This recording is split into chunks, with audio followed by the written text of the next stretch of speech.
Jujur deh, waktu kalian dengar kata pramuka, apa sih yang pertama kali muncul di kepala? Panas-panasan di lapangan? Pakai seragam yang ribet? Atau cuma tepuk-tepuk tangan sambil nyanyi lagu yang liriknya diulang-ulang terus? Gue ngerti banget. Dulu, gue mikir, ini orang-orang ngapain sih? Faedahnya apa buat masa depan?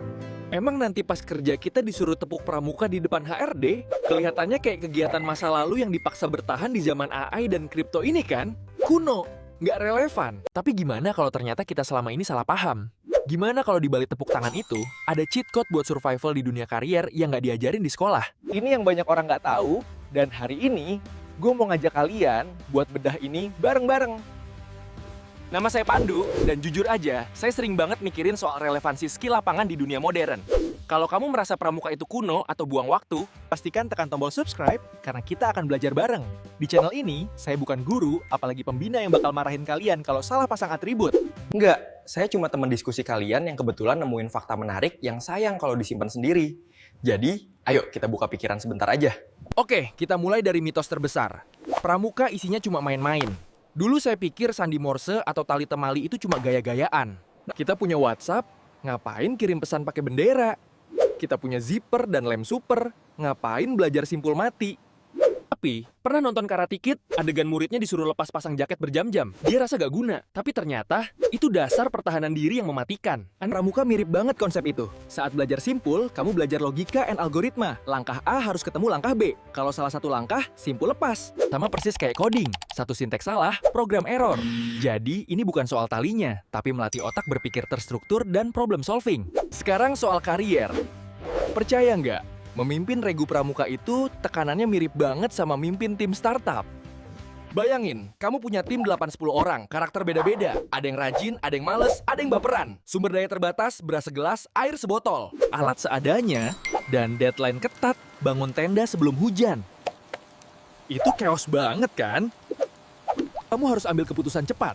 Siapa pasang pasak, siapa masak. Telat mikir, satu regu kebasahan. Di dunia kerja, ini namanya crisis management. Banyak lulusan kampus pada freeze pas ada masalah mendadak. Tapi anak pramuka udah biasa cari solusi pakai alat seadanya. Pramuka itu inkubator kepemimpinan. Mungkin kamu mikir, oke logis. Tapi tetap cringe ya nyanyi-nyanyi bareng. Saya juga dulu ngerasa gitu. Tapi, saya nemu satu perspektif. Di dunia modern, kita terkoneksi internet, tapi kesepian. Kita jaim. Nah, keanehan tepuk tangan di pramuka itu sebenarnya ice breaking tingkat dewa. Lihat tim e-sport. Sebelum main, pasti ada ritual tos-tosan kan? Aneh buat orang luar, tapi itu bikin chemistry kuat. Pramuka udah ngelakuin itu puluhan tahun lalu. Tepuk tangan itu bukan sekadar bunyi. Itu cara kita bilang, hey, kita satu frekuensi. Ayo, kerjasama. Terus soal kompas dan peta.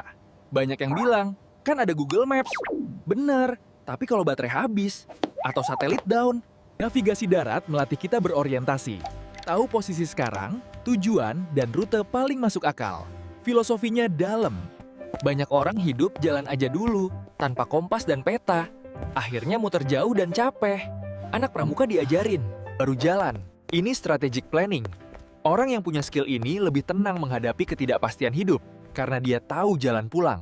Saya nggak mau bohong, pramuka itu capek banget. Tidur di alas keras, digigit nyamuk.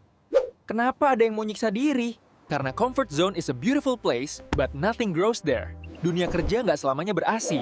Nanti ada masa kamu gagal atau ditolak. Pramuka itu simulator kesulitan. Kita diajarin menderita dikit di latihan, supaya pas kena masalah beneran, kita punya mental baja. Kita bisa bilang, segini doang. Dulu gue pernah tidur di lumpur, ini mah kecil. Itu namanya resilience, nggak bisa dibeli, harus dialami. Kesimpulannya, nggak harus langsung daftar pramuka besok, tapi ambil semangatnya. Mulai sekarang, lihat value-nya. Tantang diri kamu minggu ini. 1. Disconnect to connect. 2. Learn a manual skill. 3. Embrace discomfort. Pramuka mungkin kelihatan tua, tapi nilainya abadi. Kalau punya pengalaman unik pas pramuka, cerita di kolom komentar ya. Saya Pandu, terima kasih sudah belajar bareng. Tetap penasaran, dan sampai jumpa di petualangan berikutnya.